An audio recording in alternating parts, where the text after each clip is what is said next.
Kaitannya dengan bulan ini, asal dari kata Sya'ban adalah Sya'bun, kaki bukit.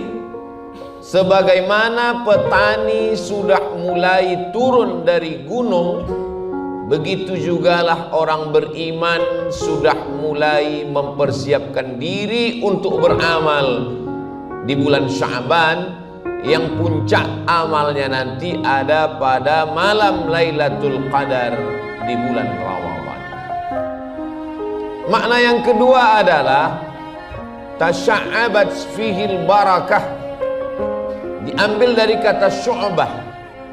Syu'bah artinya cabang kayu. Pohon kayu yang mulai bercabang, maka petani amat sangat senang. Berarti benih yang sudah disemai di dalam tanah, turun hujan, bijinya memecah, tumbuh batang dan bercabang. Maka saat itu mereka berkata, tasya'abat, bercabang-cabang. Maka pada bulan Sya'ban, tasya'abat fihil barakah, keberkahan sudah mulai bercabang-cabang. Dan puncak cabangnya itu nanti ada pada bulan Ramadan. Jadi penamaan Sya'ban bukan hanya sekedar nama tanpa makna. Dalam Islam, setiap nama adalah doa, setiap nama adalah makna, setiap nama mengandung filosofi, hakikat yang perlu direnungkan oleh setiap muslim. Tanpa terasa hari ini, hari yang disebut sebagai Sayyidul Ayyam, pemimpinnya hari Jumat, dan kita sedang berada pada bulan yang mulia. Sampai suatu ketika sahabat bertanya kepada Rasulullah SAW, "Ya Rasulullah, kami tidak pernah melihat engkau melaksanakan puasa sebanyak bulan ini. Di samping di luar Ramadan, Muharram, Safar, Rabiul Awal, Rabiul Akhir, Jumadil Awal, Jumadil Akhir, Rajab, Sya'ban inilah engkau ibadah paling banyak." Lalu kemudian apa jawab Nabi Muhammad SAW? "Dzaka syahrun," itulah bulan, yaghfulu anhu katsirun minan nas, bulan yang banyak dilupakan, dilalaikan orang. Kenapa orang melalaikan bulan Sya'ban? Karena bulan Rajab salah satu dari bulan haram.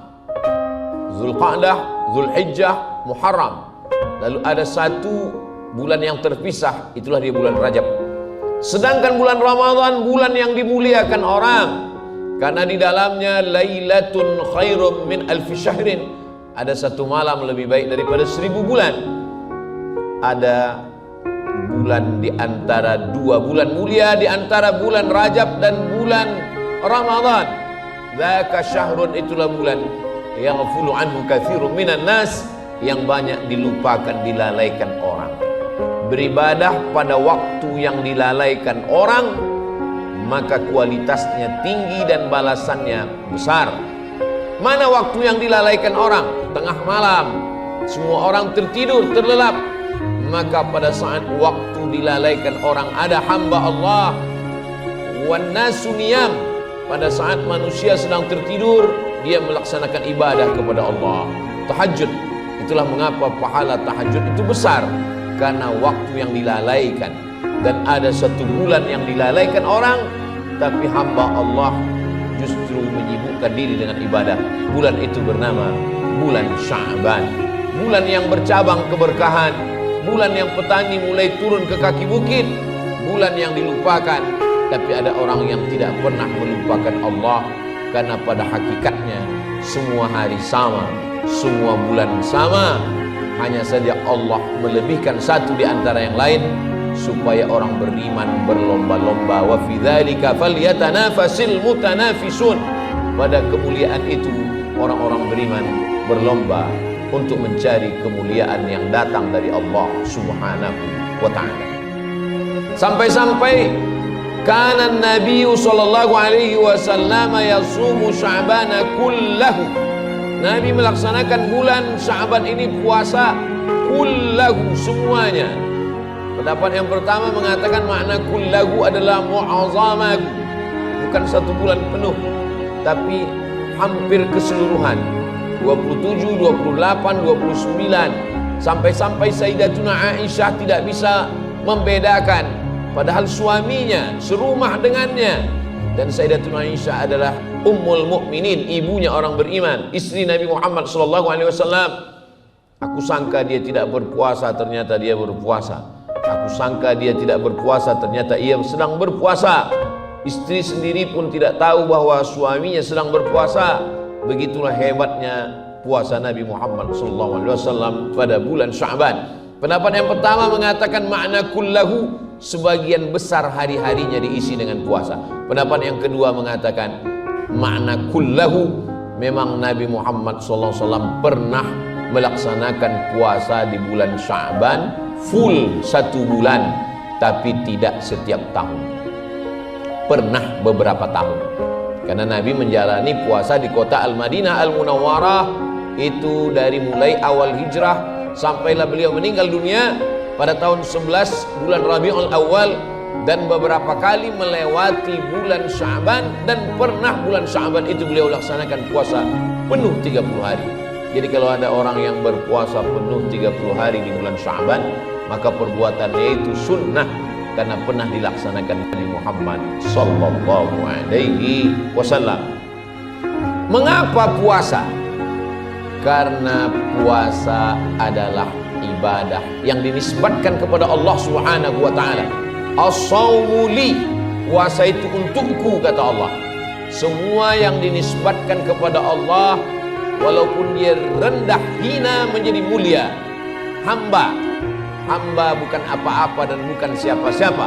Ketika hamba itu dinisbatkan kepada Allah, dia menjadi mulia. Abdullah, maka Nabi Isa disebut Abdullah, hamba Allah. Nabi Muhammad SAW disebut hamba Allah. Subhanalladzi asra bi'abdihi laylan minal masjidil haram ilal masjidil aqsa. Subhanalladzi asra bi'abdihi, maha suci Allah yang sudah memperjalankan hambanya. Rumah menjadi mulia ketika dinisbatkan kepada Allah. Rumah baitun, rumah Allah, baitullah, bukan berarti Allah berdiam di dalam rumah. Allah tidak bertempat. Tempat itu datang belakangan. Allah sudah ada sebelum waktu dan tempat itu ada. Kalau ada orang yang mengatakan bahwa Allah memiliki tempat, berarti Allah berubah. Yang sebelumnya tempat tidak ada, lalu dia bertempat kepada tempat yang ada. Allah sudah ada sebelum waktu dan tempat itu ada, dan dia ada seperti sedia kala. Dia tidak berpindah. Itulah maka dalam akidah Imam Abil Hasan Al-Ash'ari dibahas wujud, qidam, baqa, mukhalafatuhu lil hawadis. Allah tidak sama dengan makhluk, dia tidak bertempat. Jadi makna baitullah bukan berarti Allah berdiam dalam rumah. Makna baitullah, Allah memuliakan bulan itu, maka dinisbatkan kepada namanya baitullah. Lalu bulan diisi dengan ibadah yang dinisbatkan kepada Allah. Ibadah itu bernama puasa. Kenapa puasa itu lebih mulia daripada yang lain? Allah tidak makan, Allah tidak minum, Allah tidak berhubungan kelamin, Allah tidak berkeluarga.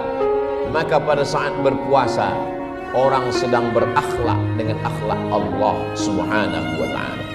Pada saat berpuasa, puasa adalah ibadah yang paling minim riaknya. Sholat dilihat oleh orang. Melaksanakan haji, satu kampung mengantar ke airport. Melaksanakan puasa, yang tahu hanya seorang hamba dengan Allah Subhanahu wa ta'ala. Itulah mengapa bulan yang baik diisi dengan ibadah yang terbaik. Bersyukurlah saudara-saudara kaum muslimin muslimat yang diberikan Allah kekuatan untuk melaksanakan puasa. Tapi jangan membatasi amal hanya dari satu pintu saja. Udkhulu min abwabin mutafarriqah, masuk dalam pintu-pintu yang banyak. Ada orang yang masuk ke dalam surga itu melalui babur rayyan, la yadkhuluhu illa shaim. Tidak ada yang memasukinya kecuali orang yang rajin berpuasa. Tapi ada orang yang tidak mampu berpuasa, orang yang pekerja keras, pekerja berat, yang tidak bisa melaksanakan puasa. Kalau dia berpuasa, anak istrinya tidak makan. Ada orang yang musafir, ada orang yang lemah, tua renta, anak kecil, dan saudara-saudara kita yang dalam keadaan kekurangan fisik, dalam keadaan sakit. Allah Ta'ala Maha Kasih dan Sayang. Yang tidak bisa berpuasa, maka di bulan Sya'ban ditingkatkan dengan memperbanyak solat sunnah. Man shalla isnatai asyarata raka'ah, siapa yang solat 12 rakaat fil yaumi wal lailah, sehari semalam, bunya lahu bihinna baitun fil jannah, dibangunkan untuknya satu tempat di dalam surga. 12 rakaat dijelaskan dalam kitab Sunan At-Tirmidzi, 4 rakaat sebelum zuhur, 2 rakaat setelah zuhur, 2 rakaat setelah maghrib, 2 rakaat setelah isya, 2 rakaat sebelum subuh. Itulah yang disebut dengan solat sunnat rawatib. Yang selama ini sudah melaksanakan insyaallah istiqamah, yang belum memulai, menunggu momentum, inilah masanya kita membiasakan diri untuk melaksanakan solat sunnat rawatib. Idza dakhala ahadukumul masjidah, kalau kamu masuk masjid, fala yajlis hatta yusalli rak'ataini, salat sunat 2 rakaat. Ketika Nabi Muhammad SAW sedang menyampaikan khutbah, ada seorang laki-laki yang masuk ke dalam masjid. Nabi mengatakan, "Qum, berdirilah engkau melaksanakan salat." Sebagian ulama berpendapat salatnya itu adalah salat sunat tahiyatul masjid. Kita selalu mendefinisikan dilaksanakan berpahala, tidak dilaksanakan tidak apa-apa. Akhirnya kita tidak melaksanakan solat sunat. Padahal solat sunat adalah bekal kita nanti menghadap Allah Subhanahu wa ta'ala. Solat sunat tidak lama. Takbiratul ihram, iftitah, fatihah, ayat, ruku, i'tidal, sujud, duduk anda tersujud dan sujud dengan bacaan yang pelan, tidak terlampau cepat, tidak terlampau pelan, 1 menit. Sehingga kalau ada orang yang sholat 2 rakaat 2 sampai 3 menit, yang mengatakan lama itu alladzi yuwaswisu fi sudurin nas minal jinnati wan nas. Inna awwala ma yuhasabu bihil 'abdu yaumal qiyamah, yang pertama kali nanti dihitung dari seorang hamba salatnya. Dan ketika solat fardunya itu kurang khusyuk, ketika solat fardunya itu kurang tumakninah, lalu bagaimana? Unzuru, perhatikan, hal li 'abdi min tatawwu'in, apakah hambaku itu banyak solat sunatnya. Solat sunat tidak menutupi solat wajib, karena solat wajib tidak bisa ditebus kecuali dengan solat wajib itu sendiri. La kafarata laha illa dzalik, tidak ada yang bisa menembus solat kecuali solat. Solat sunat itu hanya menutupi kekurangan khusyuknya, kekurangan wajibnya, kekurangan sunatnya, kekurangan ingatannya, kekurangan kesadarannya. Karena kita penuh dengan kekurangan, maka kita pandang solat sunat itu melengkapi, menyempurnakan kekurangan-kekurangan kita di hadapan Allah Subhanahu wa ta'ala. Tapi tidak semua saudara kita mampu melaksanakan solat sunat, karena lelah, karena aktivitas yang penuh, karena musafir, karena sakit. Maka masih ada lagi ibadah meningkatkan bacaan Al-Quran. Alladzi yaqra'ul Quran, orang-orang yang membaca Al-Quran wa yatata'ta, dia merasa sulit karena dia terbata-bata baru belajar. Maka kata Nabi Muhammad SAW, lahu ajrani, dia dapat 2 pahala. Pahala yang pertama karena pahala membaca Al-Quran, pahala yang kedua karena dia mampu melawan keterbatasannya, melawan rasa malasnya, melawan rasa letihnya, melawan ketidakmauannya. Maka Allah memberikan dia balasan. Al-mahiru bil Quran, orang yang menghafal Quran, ahli Al-Quran, ma'as safaratil kiramil bararah, kalau dia mati menghadap Allah, meninggal dunia, dia akan dibangkitkan bersama para malaikat.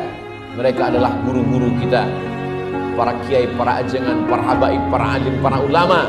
Sedangkan kita manusia biasa, di antara yang menemani kita, yauma yafirrul mar'u min akhihi, saudara kandung pun akan lari dari saudaranya, wa ummihi wa abih, ibu kandung akan lari, ayah kandung akan lari, wa sahibatihi wa bani, suami, istri, anak-anak tidak lagi bisa saling tolong-menolong. Siapa yang akan menolong kita? Iqra'ul Quran, baca Al-Quran, fa innahu ya'ti yaumal qiyamah, Quran akan datang pada hari kiamat, syafi'an li ashabi, memberikan syafaat kepada orang-orang yang membacanya. Membaca Al-Quran pun kita dalam kesulitan, kesusahan, kepayahan, maka sesungguhnya masih ada ibadah sedekah. Memberikan makanan kepada fakir miskin, Ada orang yang berpuasa, kita siapkan bukaan puasa. Orang yang memberikan bukaan puasa, man fattara sha'iman, siapa yang memberikan makanan buka puasa, falahu mithlu ajri shaim, dia dapat pahala seperti orang yang berpuasa.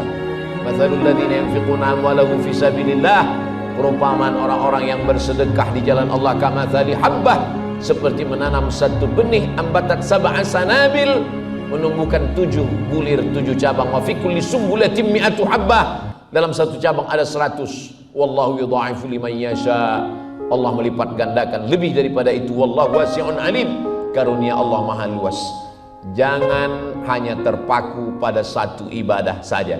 Tidak bisa puasa, masih bisa sholat. Tidak bisa sholat, masih bisa membaca Al-Quran. Tidak mampu baca Quran, masih bisa bersedekah. Tidak juga mampu bersedekah, amalan yang paling ringan tapi pahalanya paling besar. Ya Rasulullah, wahai Rasulullah, apa amal yang paling baik, paling mulia? Antufariqad dunya wa lisanuka ratbun bidzikrillah.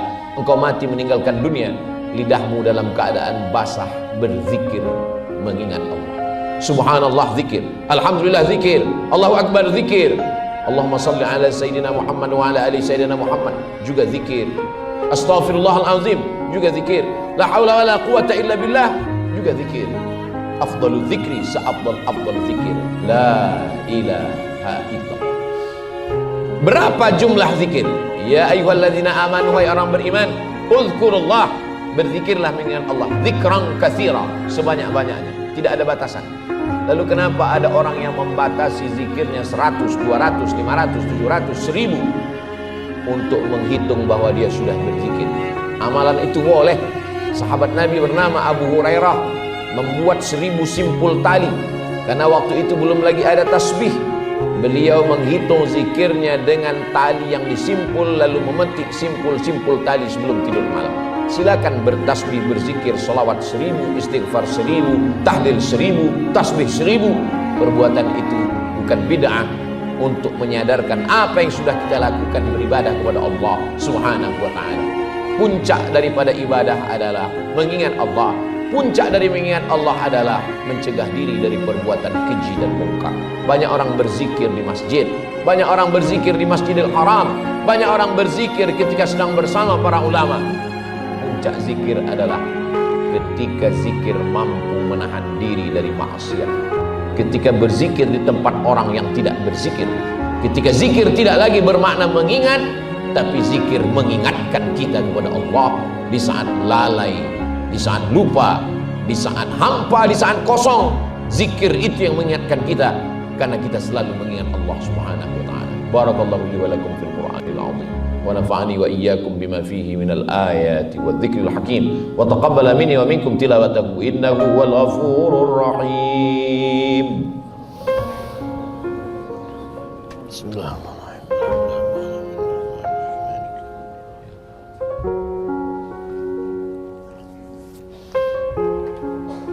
Alhamdulillahilladzi bi ni'matihi tatimmus shalihat, wassalatu wassalamu ala sayyidis sadat wa ala alihi wa ashabihi ahlil fadail wal karamat. Asyhadu an la ilaha illallah wahdahu la syarika lah, wa asyhadu anna sayyidana Muhammadan 'abduhu wa rasuluh wa safiyyuhu min khalqihi wa khaliluh, addal amanah wa ballagha ar-risalah wa nasaha lil ummah wa tarakana 'ala al-mahajjatil bayda laylaha kanahariha la yazighu anha illa halik. Allahumma salli ala sayyidina Muhammadin an-nabiyil ummi wa ala alihi wa sahbihi wa barik wa sallim. Qala Allah ta'ala fil Qur'anil 'azim wa huwa asdaqul qailin. A'udzu billahi minasy syaithanir rajim. Ya ayyuhalladzina amanu innallaha wa malaikatahu yusholluna 'alan nabi. Ya ayyuhalladzina amanu sallu 'alaihi wa sallimu taslima. Wa qala ta'ala fi ayatin ukhra. Bismillahirrahmanirrahim. Wal 'ashri innal insana lafi khusr illa alladhina amanu wa 'amilus shalihat wa tawashaw bil haqqi wa tawashaw bis sabr. Allahumma ighfir lil muslimina wal muslimat wal mu'minina wal mu'minat al ahya'i minhum wal amwat. Allahumma ansur ikhwanana al mujahidin al mustad'afina fi Palestin wa fi kulli makan min masyariqil ardi ila magharibiha. Allahumma dammir a'da'aka a'da'ad din. Allahumma syattid syamlahum wa farriq jam'ahum waj'al kaidahum fi nuhurihim ya rabbal alamin. اللهم انصر من نصر الدين واخذل الكفرة والمشركين ودمر أعداءك أعداء الدين. اللهم اجعل هذا البلد بلدا آمنا. اللهم ادفع عنا الغلاء والوباء والفحشاء والربا والزنا والمنكر والسيوف المختلفة والشدائد والمحن ما ظهر منها وما بطن من بلدنا هذا إندونيسيا خاصة ومن بلدان المسلمين عامة. عباد الله، أوصيكم ونفسي بتقوى الله وطاعته فقد فاز المتقون. إن الله يأمر بالعدل والإحسان وإيتاء ذي القربى وينهى عن الفحشاء والمنكر والبغي يعظكم لعلكم تذكرون. فاذكروا الله العظيم يذكركم واسألوه من فضله يعطكم ولذكر الله أكبر والله يعلم ما تصنعون. أقم الصلاة.